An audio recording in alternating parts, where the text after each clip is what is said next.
السلام عليكم ورحمة الله وبركاته. ردفتوتا في كبجمتوتا كيا كمي نجا فيا قبتني أشيما سنين جنة ورمن تبراتس بقدرات تاني سنين جنا يوم فارس دمالين مال قبتي جتون كسنين ولمو إن شاء الله فيديو قباب سويالا لأنه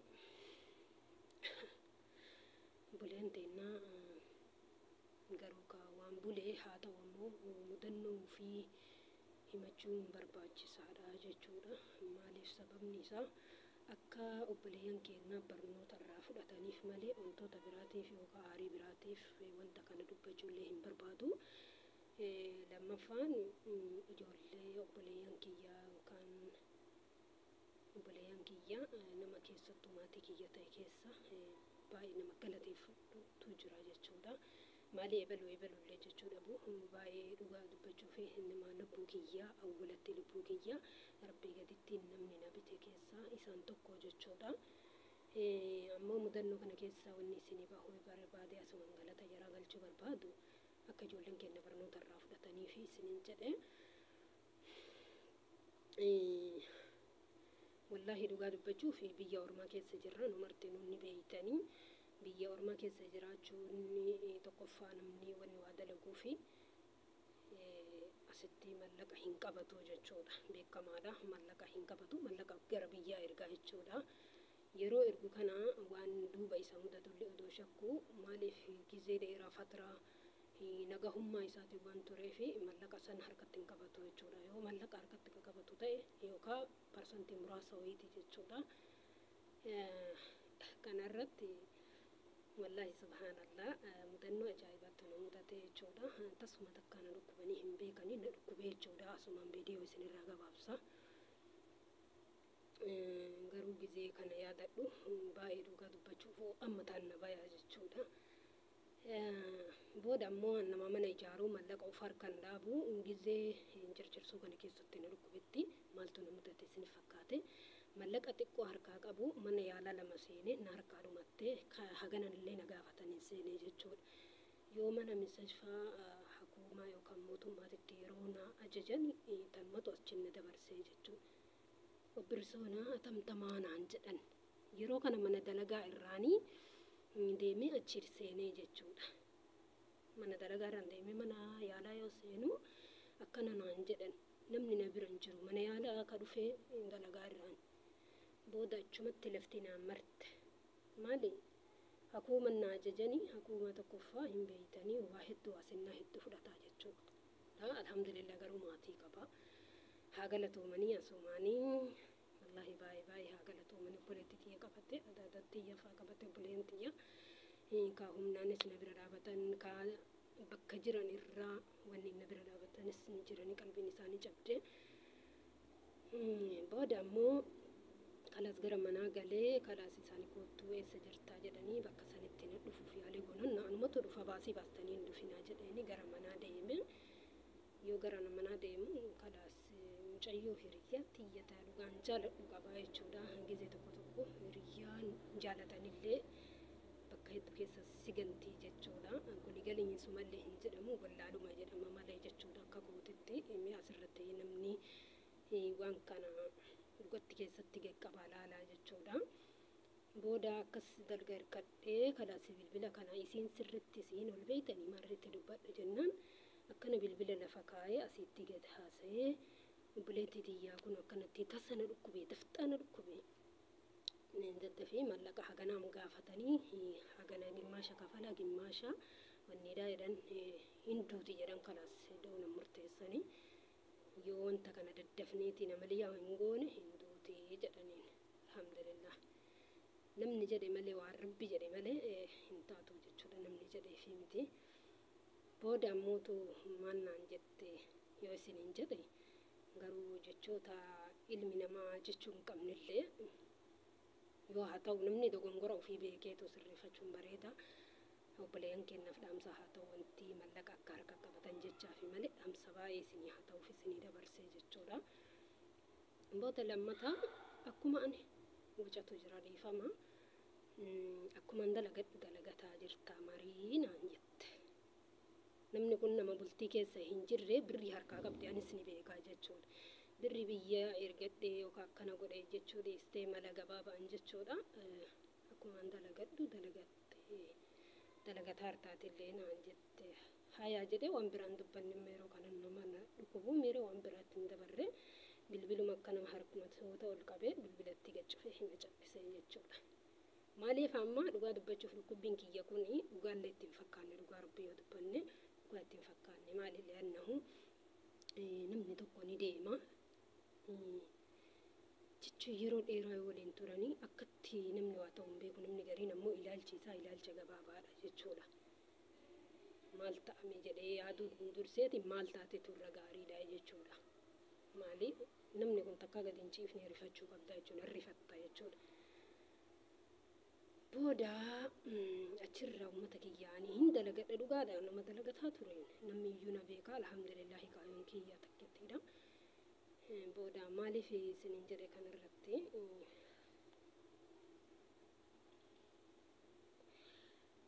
wallahi dhugaa dubbachuuf biyya ormaa kana keessa wanti nama mudanne hin jiru buleen ta'enna namni tokkoffaa madaallee hin dhabne hin jiru. Booda amma gizee san yaani miira keessa si galchaa jechuudha wanni tokko garuu ka isilleen haa ulfaattu ka waan kana argitu ta'e haa ulfaattu haa galatoomtu jechuun achi asittu waan dubbiin nabii kennamame ofti jennaan tartariisanii ta'uftu haasa'anii jedhanii kanaafuu anis dhiisee fi isilleen dogongora ofii akkasuma beekte anis dhiisee fi jedha. Malee haa ta'u akka liqaatitti gimmaasha hin kafallaa marree gimmaasha hagasiif sii kennina daddafneetiin amma qabsiifni obbirusoon haa taatu jechuurraa kan ka'e malee yoo kabirriin dhabameeti miti alhamdulillah garaa obboleeyyannis qaba nama of duubaa ni qaba odoo obboleeyyan kiyyaa biyya kana keessa jiraachuu baattee dhugaa rabbiititti namni tokko dhibeen nama ajjeesu hin jirre hamaa tola adda namaa baasaa jedhan dhibeen na ajjeesu hin jirre waa hedduu adda naa baase subhaanallah dhugaa dubbachuuf waa hedduu adda naa baase barnoota hedduu arge tokkoffaa namatti kalaa'uunillee haga inni si gargaaru haga nama of duubaa qabdu namni kun hagam yaani qalbiin isaa miirri isaa hagam akkasii yaadu baay'ee hubattaa jechuudha asirratti gaafa hawaasni mudatanii mudannoo kana keessa baay'ee waa argitaa jechuudha. Alhamdulillahi amala kiyya keessatti dafee nama darbu hin beeku. Wallahi amala kiyya keessatti alhamdulillah rabbil aalamiin inni qooda addaati. Tanaan ammoo rabbi kiyya baay'ee galateeffadha nama diduyyuu fitti harkisuu baay'ee yaala. Odoo fakkeenyaaf obboleetti mantiyya namarraa ka fagaattu ta'e baay'eetti xagga'i jechuun baay'ee yaalaa jechuudha haga kiyyatti jechuudha. Baay'ee amala kennaa addaa naa kenne rabbiin alhamdulillahi rabbil aalamiin faaruun ka rabbiiti. Obboleeyyan kiyya maaliif jennaan dhugaa dubbachuuf oduu gaafsan duniyaan mana biyyatti ijaaree jedhe sun odoo hadhan harka jiraatte hagana namni illee waanaan hin jedhu ka jechuu barbaadu kana namni kunillee hagana waanaan hin jedhu haa ta'u tattaafannee kana godhanna jechuun tokkoffaa baay'ee of eeggannoo barbaachisaa jechuudha. Waa qabachuullee duubatti odoo madalaydanii odoo gootanuu waa qabachuu isin barbaachisaa jechuudha. Akkuma dafxaa waan taatu hin beektu jechuudha. Mallaqa dhabdee duutee manna odoo mallaqa harkaa qabnu odoo yaallu duutee wayya jechuudha. Kanaaf bakkeen tun odoo gaafsanillee du'e baay'ee dhugaa dubbachuuf seenaa guddaadha keessattuu. Seenaa guddaa keessaa dhugaa dubbachuuf bakki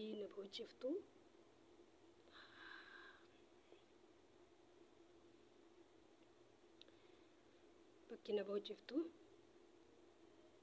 dhugaa dubbachuuf miira keessa na galche asumaan obboleettiitti koo adda kan koo namni keessattuu narra dhaabatee yeroo sanitti du'a san keessa rabbii gaditti na bite isaan lamaan jechuudha.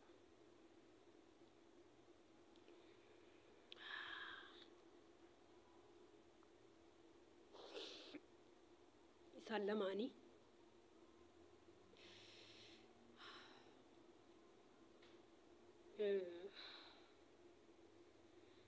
Garuu jechuun garooma waa hedduu namaa ta'a namni dhugaadha.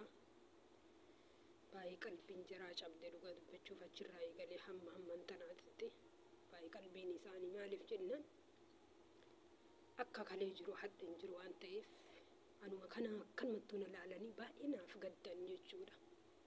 Dhugaa dubbachuuf baay'ee naa gaddanii jechuudha. Alhamdulillah ala kulli haal keessattuu isii jara lamaanii baay'ee galateeffadha. Baay'ee guddaa galatoomaa jedhaanii namni namarratti deebisuu mannaa duuba isaa deebisutu irra afdalallee jazaa jaraa deebisuu hin danda'u dhugaa dubbachuuf jazaan jaraa akka haadhaaf abbaatitti natti ulfaatte jechuudha. Haadhaaf abbaa jazaa jaraa deebisanii fi hin danda'an kanaafuu akkasii jechuudha. Alhamdulillah rabbil aalamiin. Kunoo qilleensa kana keessa taa'ee hadha lubbuun koo jiraannan qilleensa kana keessa taa'ee haasa'ee jazaa jaraaf deebisee hin danda'u jechuudha. Akkanatti irraa dubbataaraa jechuudha. Ani nadha ufafotti argitantu maal akka keessa darbe nama dhugaa dubbachuuf namni kamiyyuu ka waa isa mudanne hin jiru darbee jechuudha. Uumama namaa irratti nama jechuun ka waa mudatanii isa arganii jechuudha. Tokkoffaa waa mudachuu dhibamuu qofaa miti. Namni jechuun nama rakkatee waa argee an dhugaa dubbachuuf isii tana jechuudha. Akkasii isiniin jedha hordoftootaaf kabajamtoota kiyya. Akkasii miira keessan galina barnoota irraa fudhadhaa gamaa diinagdee mallaqa qabachuu irratti isiniin jedha. Akkana namni odoo waa isiniin hin jedhin ofii keessaniif waa ofii hin jedha badaa odoo waa ta'e maal ta'a jedha ofii ilaalaa isiniin jedha.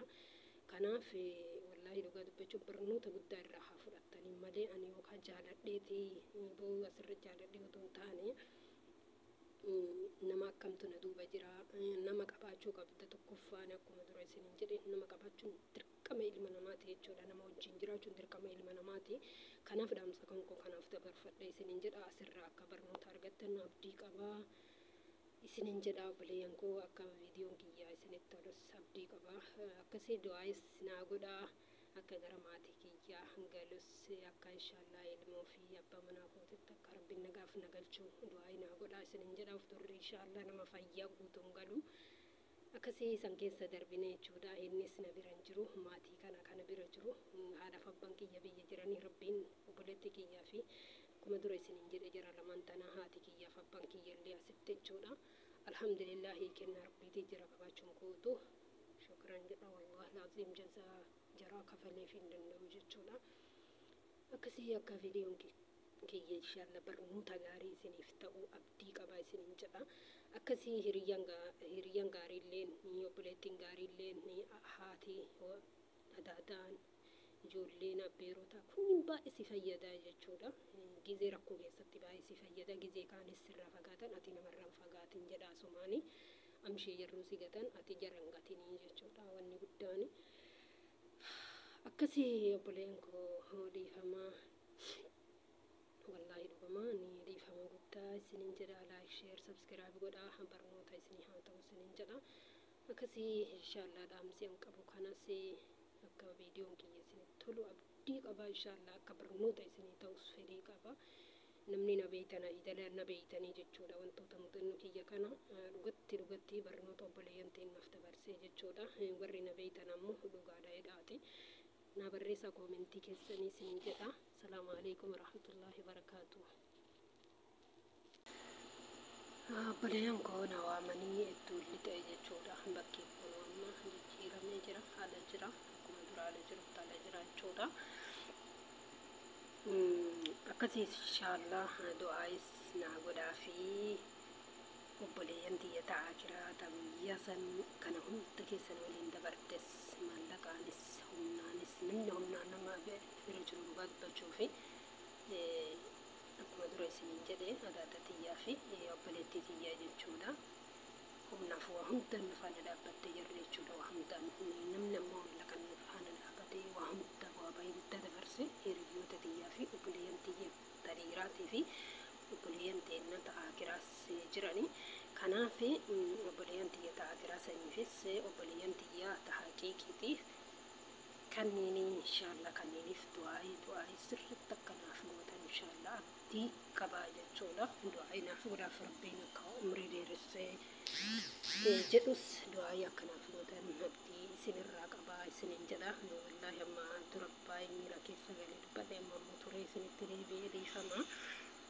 Maaliif jennaan kunoo mana arabaati kaakaa dalagaa jirru akkasii haadha abbaatiyyaa akka rabbiin umrii naa dheeressee nagahanii maatii kiyyatti abbaa manaa kiyyatti ilmoo kiyyatti nagahanaaf galchuu isiniin jedha duras dubbadhe ture. Akkasii nagahaan rabbiin nagahan maatii keessanitti akka biraa baatanii nagaanitti isin haadachaasu umrii dheertuu kennee fi isinis fayyaa isinii kennee isiniin jedha. Fayyaan hin dhabinaa wallahi rabbiin fayyaa guutuun nagaan biyyatti isin haadachaasu waan ofii kiyya waan narra gahe akka isin hin geenye barbaada wanni dhaamsa kiyya dabarfadhee fi akkasiin afaana turtee godhuu keessaniif guddaa galatoomaa isiniin jedha. Garuu sagantaa kiyya addaan guutuutiif dhiifama isiniin jedha. Maaliif naaf olcha mana arabaa keessa namni jiru kana qaba waan ta'eef ijoollee guddisa hin beekan kama garee ijoollee curree jechuudha. Akkasii wallahi guddaa galatooma guddaa isin galateeffadha isiniin jedha inshallah. Assalaamu alaykum warahmatullahi wabarakaatuh isiniin jedha inshallah. Turtee gaarii viidiyoon kunis viidiyoo barnoota qabu inshallah kayoomiyyuu nama qara'uuf yaadatin akka ofiisin beeksisuu isiniin jedha inshallah.